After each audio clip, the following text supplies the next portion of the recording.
yung mga estudyante ko ni thesis lang isang araw. Pumunta sila dito, hiningi nila, at sa kanila naman daw talaga yun eh. Oo, pero hindi pa dapat nila makukuha yun. Bakit hindi? May obligasyon pa sila sa akin. Ano ba obligasyon nila?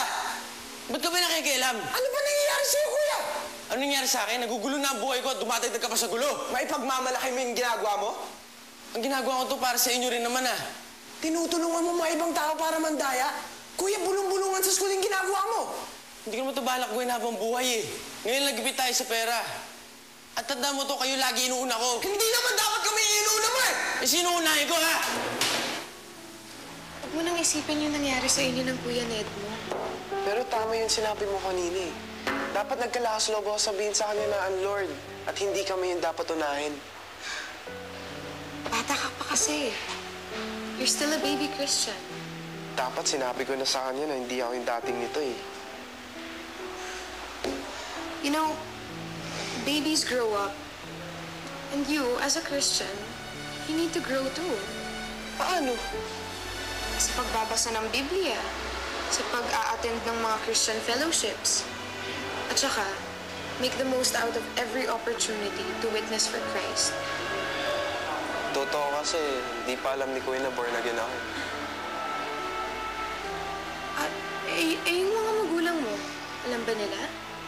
Wala pa nakakaalam sa pamilya ko. Bakit mo tinatago? Baka pagtawanan ako, pagalitan eh. Mas importante ba talaga yung opinion nila kaysa sa pagtingin sa'yo ni Jesus?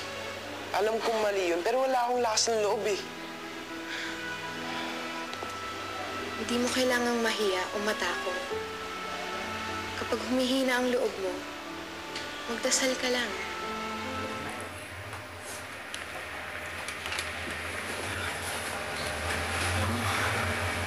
Talaga hindi ko na gusto itong ginagawa ko. Hindi mo nang balak paggawin na pang matagalan, diba? Napakadali kumita ng pera.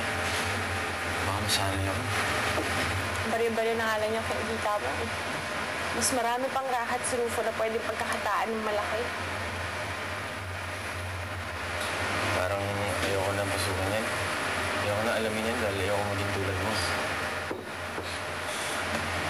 Ano ba ako? Wala, yung ganito na yung naging buhay mo. Pumapasok na sa school para lang makakuha ng mga kontas ng estudyante.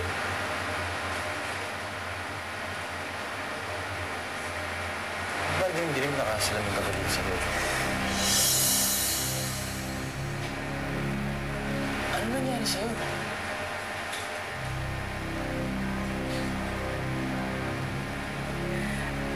Kasalanan ko eh. Salbahe ako. Hinigyan lang ako ng leksyon ni Rufo. Kung kahit anong ginaganyan ka, ano mo siya sa buhay mo? Hawak niya ako, Ned. Gusto ko rin naman eh. Kasi wala na ako ibang mapupuntahan. Ang dami-dami mo pwedeng pupuntahan. Ang dami-dami mo pwedeng gawin. Maganda ka. Matalino.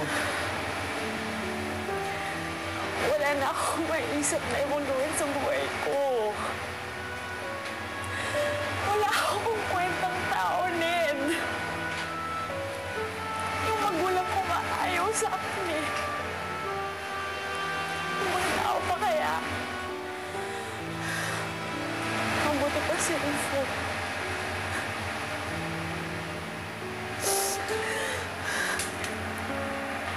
Pwede pang baguhin yan. Pwede pang baguhin yan.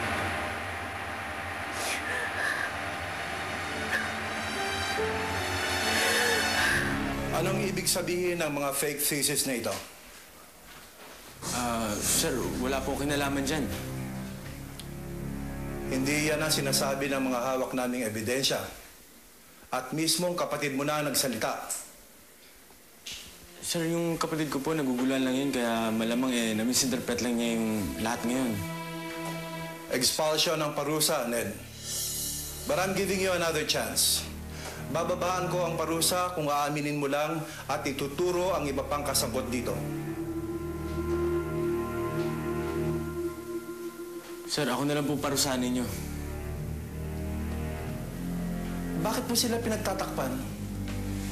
Bakit ka nagpapakabayani para sa kanila? I want the real score. I'm giving you 72 hours to come clean. Ituturo mo ang mga kasangkot dito or you'll get the maximum punishment. You might even end up in jail. Paano mo pinatawag ni Dean? Hindi mo ba nababluff lang yun? Eh, may nakita siya sa akin mga ebidensya eh. Ano ebidensya? Yung mga kopya ng thesis, hindi naman hard evidence yun eh. Tinanong niya kung ano alam ko. At nagsalita ka naman. Diyos ko, alam mo dahil sa ginagawa mo yan, ako nalilintigan. Kuya! Alam ba, yung racket na yan, doon nagagalit pinanggagastos natin. Kuya, hindi na ako yung dating nito kilala mo. Bakit?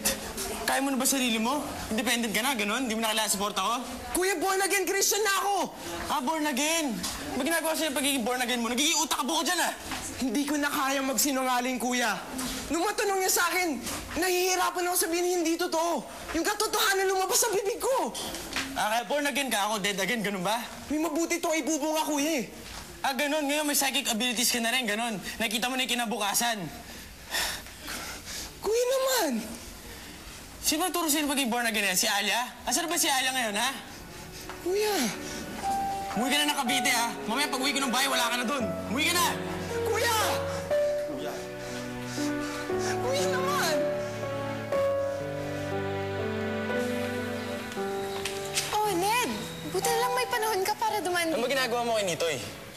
Ano ba tinuturo mo sa kanya? Paano magpahamak ng kapatid? May edad na si Nitoy para malaman niya kung ano ang tama o mali. Ah, so ngayon puro tama yung ginagawa niya dahil turo mo yun, ganun ba? Bakit, Ned? Anong tama ang tinuturo mo sa kanya? Ay, ako tumatayo yung breadwinner ng pamilya. Lahat ginagawa ko para sa kanila. Pero lahat ba ng ginagawa mo para sa kanila, tama? Andali, para sa'yo sabihin yan eh. Daw wala ka sa lugar ko. Bakit? Ano bang lugar ko? Dating nakaaangat sa buhay ang pamilya ko. Ngayon, nakatira kami sa depressed area. 5 ang kapatid ko, ako ang panganay. Ulila na ako sa ama. May sakit ang mommy ko. Ngayon, sino nga may mas malala na sitwasyon sa atin? Ewan ko, Alia. Gulo-gulo lang talaga buhay ko ngayon. Ako pa na may inaasahan sa amin. Mukhang ma-expel pa yata ako. Ang malala pa dun, nalalagay na sa panganib yung buhay ko. Hindi ko na alam gagawin ko eh.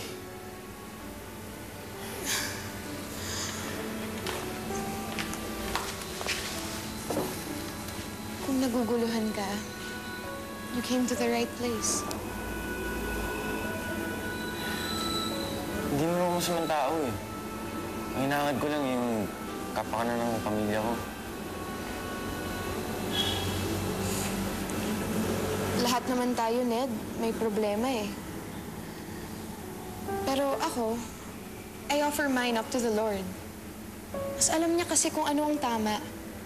At gumagaan ang loob ko pag ginagawa ko yun.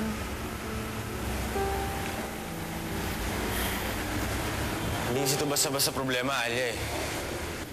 Yung taong makalaban ko eh, violenteng tao. Pwede niya ako papatay.